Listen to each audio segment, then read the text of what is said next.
I always enjoy talking with idea people. It's one of my favorite explorations of conversation because everybody who has that gift or that vision or that passion comes at it from a slightly different angle.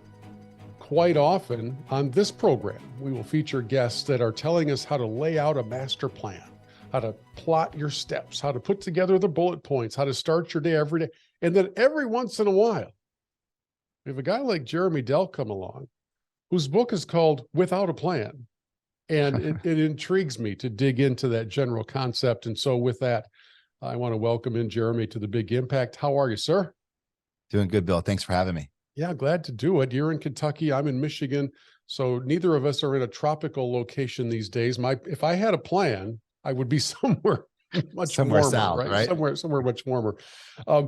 You're described as a serial entrepreneur. I'm often described as a mass consumer of cereal, but that's a completely different thing altogether. What is a serial entrepreneur? How does that apply to Jeremy Delk? Yeah, I mean, I think it's just indicative of the last 20 some odd years of work and a body of work. I started out. I'm a small town kid from Bardstown, Kentucky. We're the bourbon capital of the world. Went to school in Rhode Island. Started day trading very early. So always had this, ambition to kind of want to go and do more, see more, and be more. Led me to a short, early, but successful career on Wall Street in New York. And then at 21, doing pretty well, I went out on my own and founded a company called Delk Enterprises, which is still around today and my main business. And that company has owned, managed, or invested in over 100 different businesses, startups, and later stage businesses. Everything from building materials, real estate development, healthcare, pharmacy, nutraceutical supplements, tech, diagnostics. So very much industry agnostic. We just want to try to make a difference. I like learning. That's probably what I'm addicted to most. And that level of intrigue and of interest has always kind of drawn me to it. And I think throughout that process, you can have this disruptive way of thinking because you don't necessarily, have it all figured out, right? And that's where sometimes, not all the times, right? I mean, most of the businesses I start don't make it to 9 figures, right? Don't, have massive exits, but there's lessons in every one of those and you can build those up. That's why, when I'm coaching entrepreneurs now and doing something like, oh, wow, you're so smart. You've done this. I'm like, I'm not that smart. I've just got a lot of battle wounds and I've just seen a lot, right? That's really it. You've just kind of layered on these instances. And I mentioned, like I said, industry agnostic. At the end of the day, so much of this is business. Is business, and people do business with people. So if you understand that, understand your consumer, whether it's B2B, B2C, no matter the ecosystem that you're playing in, there's still that human component to it. So if you really focus on that need and maximizing service and value, you don't have to have it all figured out as long as you obsess over that piece. And that's done, decently well for me. Well, and I think I need to give the book full title to everybody because it will help guide some of where our conversation is heading. I said it's called Without a Plan. That was part of it. Here's the full title: Without a Plan, a memoir of unbound action and failing my way to success.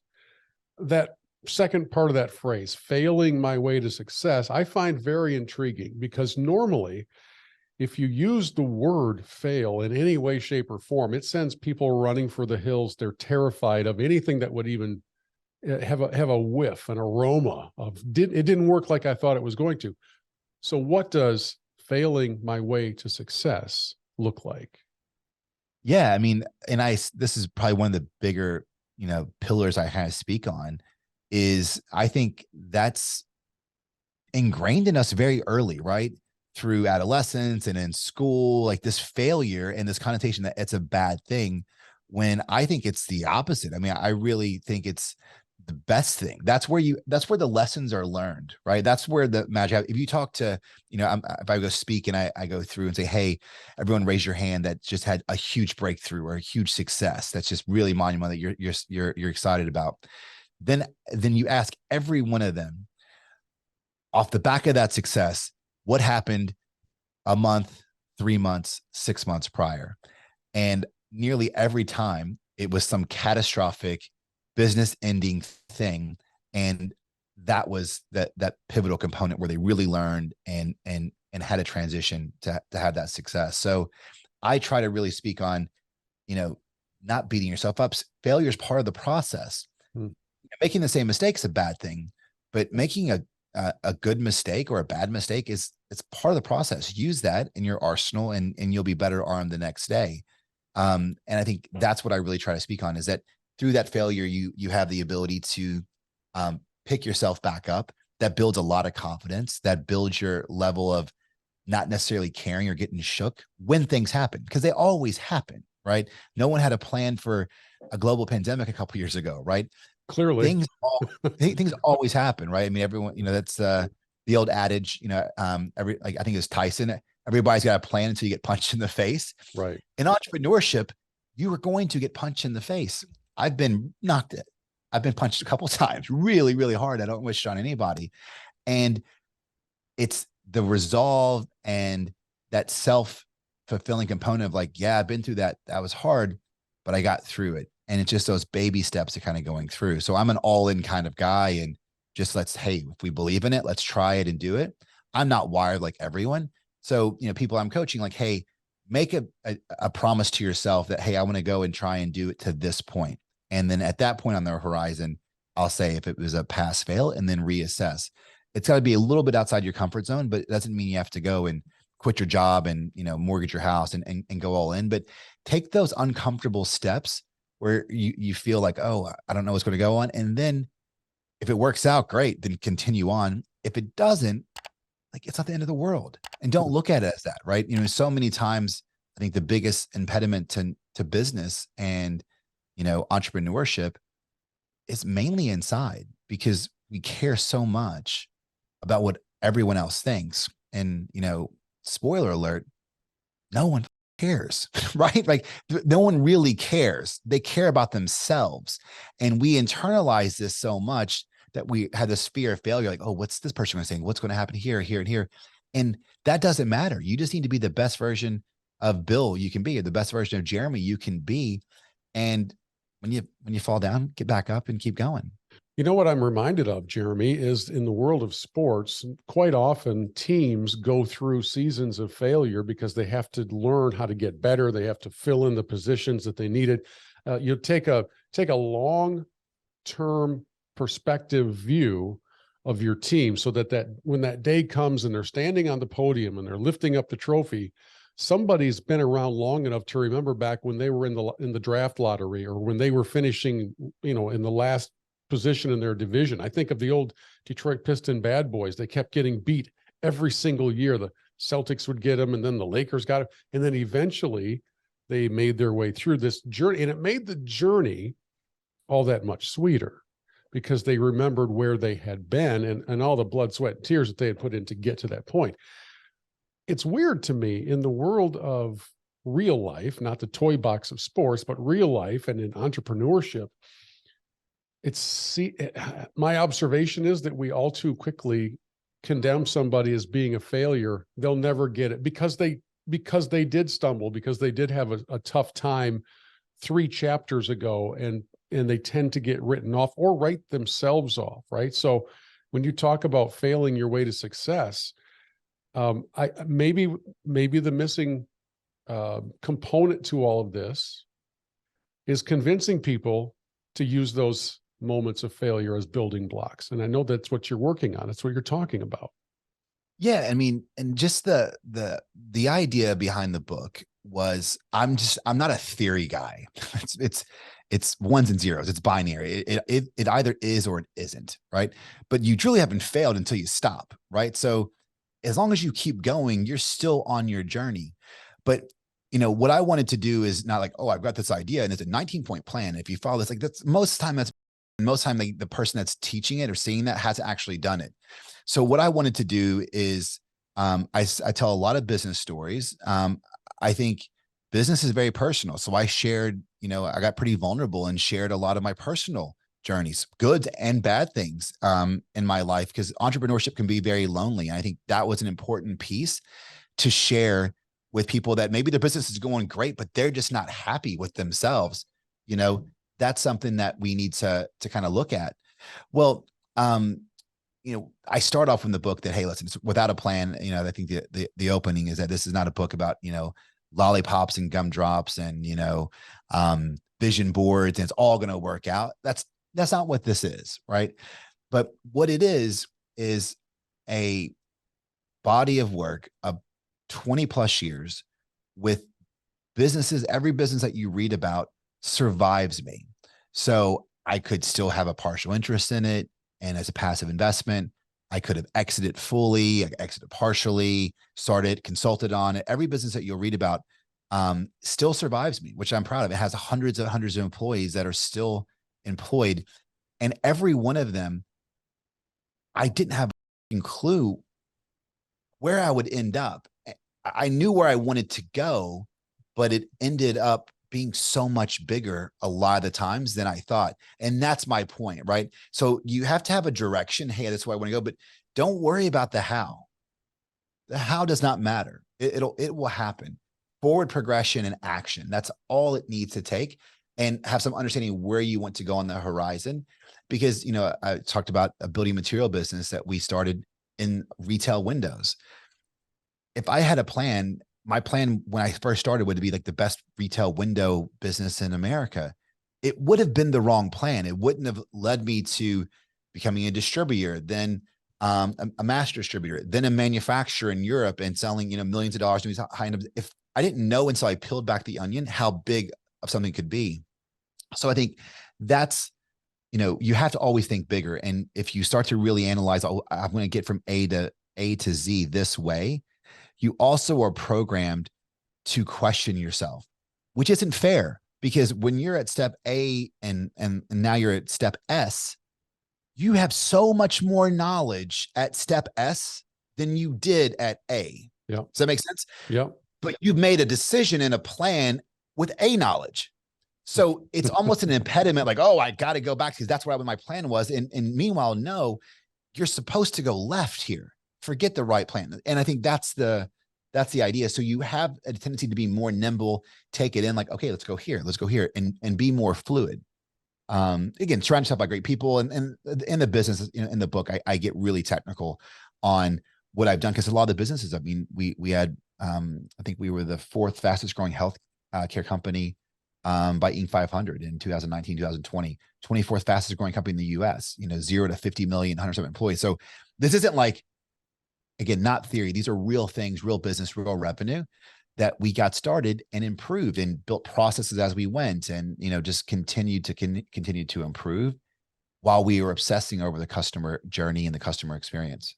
So you've got a remarkable story to share, not just in the book, but in real life, and the things that you're communicating and that have also helped shape you. I mean, Jeremy Delk comes here today with a story. One of our mottos is at Hobson Media, we tell your story. Everybody has a story, whether it's a for-profit business, a nonprofit charity, or an individual, an entrepreneur. Everybody's got a story to tell. And part of from what I gather, that helped shape Jeremy into unbound action, failing my way to success, was kind of how you grew up, and then some of the things that you experienced with some tragedy, and just kind of those family dynamics that help propel you to where you are. I'm a product of some of that today. You are. Everybody has that ingredient in their mix. You mind taking us kind of into that part of your story? Yeah, I do. And I think what you just said there is so spot on. We all have it. We all have had loss, and we've all experienced it, but we don't like to think about it. Right. Right. And that means we just like kind of block it off, which is such the worst thing that you can do. Right. You got to kind of deal with those emotions. So, to your point, I lost my dad when I was 7 years old. And it's so, crazy. That made me grow up very quickly. I think I went from 7 to 17 in, a matter of months. Just because I went from a stable, happy nuclear family.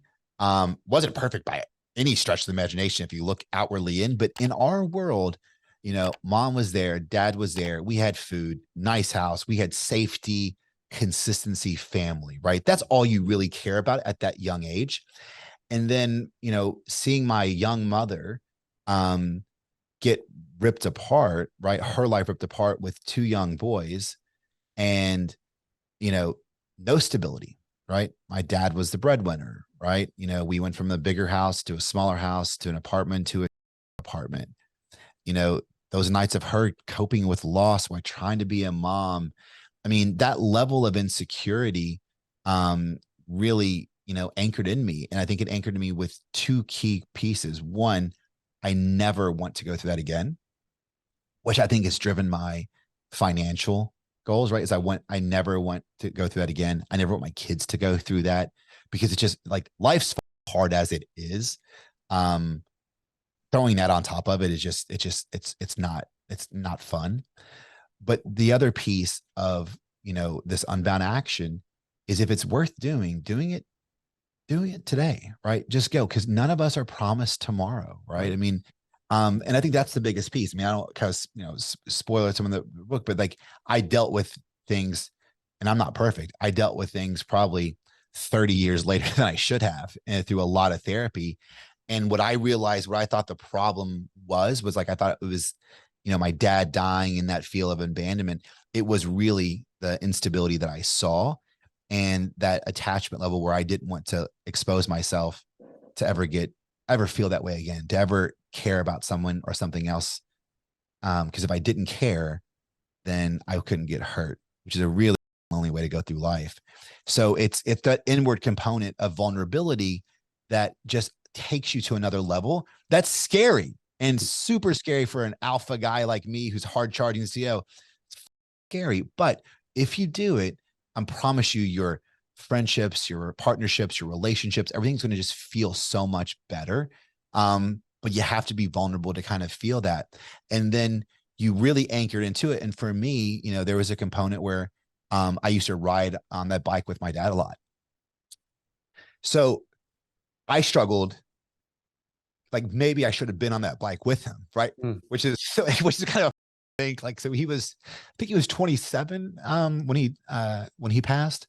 So like, every birthday since that, kind of hard, right, to kind of deal with. So like, it's that bittersweet. It was like, hey, I'm already on borrowed time, which has kind of driven me to, like, make the most of it. Yeah, man, that's so powerful. And here we are, you and I are talking just a couple days after the entire sports world and basically all of America came to a standstill because of the incident involving a player for the Buffalo Bills on the field, Yeah. Monday Night Football. Now, people will be watching or listening to our conversation down the road, and they may not remember this, but it was a big deal. Damar Hamlin makes a tackle, gets up, and then just collapses. And as of the time you and I are speaking, nobody really knows what the outcome of that's going to be. A And 24-year-old kid, 24-year-old. Yeah. And obviously one of the healthiest humans on the planet. You don't get to the NFL by being a slouch. Right. And I'm reminded, Jeremy, of a saying or a statement that was made years ago by the late, great Detroit Tiger baseball radio guy, Ernie Harwell. And he was giving the lineup for that day's game on the radio. And I used to listen to Ernie all the time. And he said, so-and-so is listed as day to day. And he paused and he said, but then again, aren't we all? And for some reason, even little Billy remembers that now, decades later, when that guy just threw in that little aside. Yeah. And it's so true. But sometimes it takes wake-up calls like what we saw Monday Night Football. And sometimes it takes horrendous moments like what you experienced with the loss of your father to trigger in you the realization that I need to get some things done now. Because taking an afternoon of me time and going to play 14 hours a fortnight's not going to get me where I need to be. And we were in this culture where it seems like there's a disconnection between I've only got a limit. I'm a vapor. The Bible describes us as being vapors. We are here and we are gone. We are like grass in the wind. it doesn't last very long. Go to any funeral and have anybody say, man, he just seemed so healthy last week. I mean, it's just crazy the way that the time compression continuum sometimes is honored, which is what you're doing, and sometimes is ignored to our own peril. Right. And I think, but again, I'm not special. Like you said, you struggle. We've all dealt with loss and tragedy at some point in our life. Every human that you've met has come in contact, has lost someone, parent, child, grandparent, cousin, friend. Someone has lost it. And then in that moment, it's grieving. It's the worst ever. Then we celebrate them. And then we're like, you've taken too young, what he had, what his plans were, what his aspirations were. And you grieve on that for a period of time. You have a small window of self-reflection, right? Man, I really want to get in shape now. Man, I want to do this, man. And you have that little bit of time, and then you don't, right? And then you just go right back into your complacency in your life. And I think that's the piece. And I think for me, the only reason I was different is probably because the guilt that I told myself I should have. Yeah, right. That's the only, because otherwise I would have just been like a kid that lost his dad, which is, I mean, so many people lost that. It took me having guilt, I think, to make me live with that, to really have to work through it. Which is a good thing, which is like, it sucked. And I'm not saying it was, but that's my outlook. It was good. It was a tragic, horrific event, but it has hopefully had a positive outcome on who I am today and the life that I try to leave and try to inspire with my kids. I'm going to flip gears on you here. I'm going to switch moods a little bit, because when you're described as a serial entrepreneur, and when you are knocking out things that are successful like you are one after another, I have to think that Jeremy Delk is like me in one way, aside from hairstyles. We both share the same hairstyle. You've got to be a fan of watching Shark Tank. And maybe you're not, but it sure seems like you would be. And it seems to me like Jeremy would be sitting on his couch or whatever watching and yelling things at these entrepreneurs as they present their ideas, especially those that are in that mom and pop stage where they're just bringing the device out of the garage to present to the sharks. What do you see when you meet, whether it's watching it on TV or whether you meet in person, a dreamer, an entrepreneur who's just broke the widget out of the basement for the first time? I love Shark Tank for entertainment value. I think it's great. It's entertaining. And I think, Cuban, what he's doing now with, this affordable, I think it's cost plus 10. Huge. It's huge. I mean, just, it's the right thing to do. Still make it great money, but it's just the right thing to do. There's no reason that should cost us much. So I love, Damon, all the guys that do that. So I love the show. I'm huge. So I like the entertainment value of the show. I do think it's kind of done a bit of a disservice in that it's glamorized entrepreneurship a little bit. And I firmly, and I get a lot of criticism for saying this, I don't believe everyone can be an entrepreneur. I don't believe everyone should be an entrepreneur. I don't know that it's a learned skill set. I think you kind of are born with something. I don't know what something is. And it's a mixed bag for everyone else. Is there a difference? Sorry to interrupt you. Is there a difference between an entrepreneur and an inventor? Because sometimes on that show, inventors come out pretending. Oh, that's to be true. entrepreneurs. A huge difference between entrepreneur and inventor. I mean, I think it's the idea of, in entrepreneurship or inventing, and like maybe this is even another way to look at your question. As an inventor, they're going in there humbly, like, hey, I need this. And sometimes they're right in what they need, and sometimes they don't. But that's the first level. That's the first level of vulnerability. When I'm looking at deals and I get investment pitches all the time, direct, they come to my office, email, direct message, whatever. And, it's so easy when you see the young kid, like, yeah, I've got this all figured out. I've got this, and this. I just need your money because I have it all figured out. 0% chance I invest with you. 0% chance, because I don't have it all figured out, man. And I think I'm pretty accomplished. I don't have shit figured out. So how do you have it all figured out? They're insecure. And that's what I think. They think that if I tell this investor that I don't really know what to do here, they're not going to invest with me. When the reality is, it's actually the exact opposite. We want that truth. We want, like, hey, I'm doing really well. I've got this. This keeps me up at night. I'm really scared with manufacturing or distribution or whatever. Cool. Wouldn't you know, I have a manufacturing business, or wouldn't you know? And then that's where, Delk Enterprises is strategic capital. We do more than just dollars, right? Because so many times businesses, inventors, entrepreneurs, they are raising this sum of money, which is $1 billion because everyone wants $1 billion valuation, which doesn't need to be, but they're raising some of money, and it's to do these things: sales, marketing, finance, tool, all these things. And the money is just the first piece. They've got to go find the talent. They've got to find the creatives. They've got to do all those other pieces. And what I've been able to build is a great network and a great team in-house that we can kind of provide shared services to a lot of these, businesses and entrepreneurs, which speeds up the game. So besides the money piece, now we can take your idea and get it in dev in 2 weeks, not have to go try and find developers to hire and a 2-month onboarding process. How often do you find yourself pulling aside the inventor / entrepreneur and saying, listen, I get it. I mean, you have poured your life into this. You've cashed in your 401k. The basement's become your workshop. Your wife's about to leave you. I get it, but you need to hear me. This is a terrible idea. It's not going to work. Stop now. Do you ever? I mean, I've met a few inventors. You and I don't know each other very well, but I host a television show about golf and golf destinations and golf equipment. We travel around all over the place. And every once in a while, an inventor of something in that genre will come along and say, you've got to see my little device that I've got. And I can't tell you, Jeremy, how many times I've wished that somebody would have pulled him aside and said, hey, Dave, love your passion, dude. Put this thing in a tote bin in your garage and never open it again.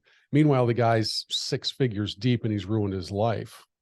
Yeah, all the time. So when you say it is the part that's, more feel than anything, because the entrepreneur, inventor, idea, that thing, not the thing in the tote or that thing, that person, that's the magic. If you can find a good founder, entrepreneur, if you can find one of those, that is the non-commodity. That's what's special. So I have actually invested in ideas that I knew would fail, not a huge amount of money, just to get that guy or girl. Right? Because they weren't ready. It's their baby, right? And I teach them ways to, like, hey, well, let's set success out and failure out, and we get there, and then the market decides, and that's it. It's not, because it's hard to do that subjectively once you're so far in, like you said. So I try to baseline that, like, hey, I like this. I don't know if I agree with it, but you have the passion for it. You know the market better. Let's just set a benchmark. But I like you, and I think we could do a lot together. So I set the expectation of what's going through, and now they like that. It makes me look kind of smart when I said, well, these are the things I think you might be challenging with. So you've kind of been a prophet and called some things correctly. So now they have trust. They have a level of almost loyalty to you, because you told them a hard truth, your concerns, but you said you really believed in them and you gave them a chance. So those founders, like, try to steal them from me. Try. It won't happen. So, and all that is about being authentic and being real. I curse on your show, and I shouldn't curse, but I do. I live in New York, so I'm just authentic. This is who I am. I've got best intentions. I can be brash, but if you can just be your true authentic self and speak your mind, and hey, this is what it is, and these are my opinions, and they're my opinions. I could be completely wrong. I can tell you this: I'm still going to invest because I like you, and you could just prove me wrong, and I hope you do. But that's a great outcome as well. But you have to, you can really turn someone off if they're not ready to call it. So, and the way you do that unemotionally is like, okay, what do you think is going to happen in 6 months? Where are you going to be? And let them tell you. All right, good. What if we're not there? Why wouldn't we be? And just unpack it that way. So you got to carry them a couple rounds. My wife has a belief that we're never smarter than when we first get out of college, and everybody knows everything at that point, right? Because you've just been through classroom teaching and you've got everything.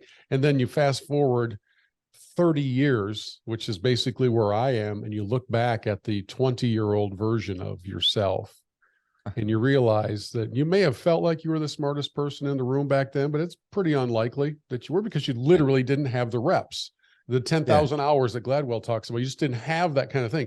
How different is the Jeremy Delk I'm talking to in 2023 from the 2005 version? Totally different. And, I think, I'll give you my opinion on Shark Tank. I'll just come up with all kinds of unpopular ideas. They like me when I tell my dad's story. Now I'm just gonna be like super unpopular. I don't believe school, higher education, college has any more value than, and this is a big value, don't get me wrong, this is a huge value, is how to deal with people that are different than you, right? So I grew up in a small town, very cultured, or very uncultured, and just because that's, we didn't have much, right? I mean, we had no temple, we had a Catholic church, there was no first generation, oh, are you Italian? We didn't know. You had no heritage. There's different people from different socio-economic backgrounds. So that for me was the single biggest skill set that I took from college. And so I think today, which allows me to text a billionaire on the phone, a couple of billionaire friends I've got, and text them and have a great conversation, or, speak to someone that's, doing custodial work at one of my buildings. I can speak to anybody, and I love to speak to everyone because everyone has value. Everyone has different mindsets and different vantage points, and you have to be able to do that. So for me, that was the biggest piece for school. I think school is valuable if you're going to school for a trade. Trade doesn't have to be, welding. It could be, I think, medicine's a trade, engineering's a trade, law's a trade. So trade schools, you're learning a specific skill set that you have to be ingrained in to be successful in a career. Entrepreneurship, I don't think you need that. So that's what, number one, it taught me. The 20 years has taught me humility, right? Is that this 20-something-year-old that's genius, he ain't smart, man. You got lucky. You hit a goal here, you failed, you got served. So it teaches you were not the smartest person, definitely not 20 years ago. And still today, you're not the smartest person. You got to get that humble pie. And sometimes you get on a run and you forget it. And the universe has a very telling way to check you. And depending on how far off course you get, the harder you're getting checked back. So I think that's the difference in me. Is there ever a point at which a successful thinker, entrepreneur, can put the hands up and say, I'm good, I don't need any more advice? Is there ever a point at which you can just stop taking the calls or stop investing your mind into what else is happening in the culture or in your sector of business? When do you reach the point of saturation where you've got it? Yeah, 100%. When you die, that's when. Right then, right about then. That's right about then. You've saturated. Yeah, you got to keep learning, right? And you got to keep, and that's what's for me. I'm not going to stop, right? The tease of my book, I turned down $600 million for one of my businesses, and then it blowing up and cost me a bunch of legal money and regulatory fees and fines and stuff. So I didn't get the 600 million. And I'm asked all the time, like, oh, hindsight, would you do that? Would you turn that down? Again, 100%. It's a lot of money, and I'm not, I had a one, and maybe I think I'll get another shot, but I had a rare opportunity to potentially, I was on a rocket ship to potentially build $1 billion business. That for me is super rare air, and an opportunity that, if I took that cash, I always would have thought like what I could have done, as sick as that is, right? And that's why I've got a lot of problems, right? But that's me. I would not have been satisfied with the 600. It was like, man, I could have really took down to $1 billion. And it's back to what you said. I just love this ride, man. It's just a cool journey. And like, what are you going to do? Stop. And let's say I built it to $1 billion. I wouldn't stop then either. I love the process, and the good and the bad, right? Because everywhere through, it's just a different experience. So is it the process? Is it the process and the ride more than the amount because you'll never reach the most in the amount category. No, it's 100% the bride and the journey for me.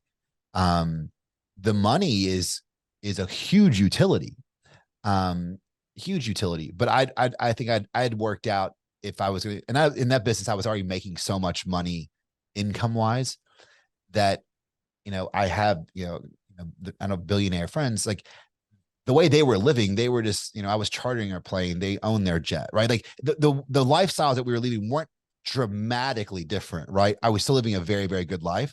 So the only new thing that would happen would be a massive tax bill and a bunch more money in the account, right? That really was the only piece. My life wouldn't have necessarily changed dramatically.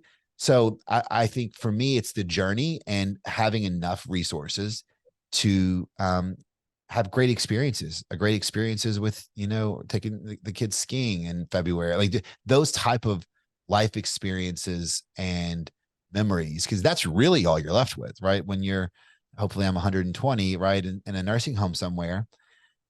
I don't care what your bank balance is. There's not going to be a register over your head like, this is what I'm worth.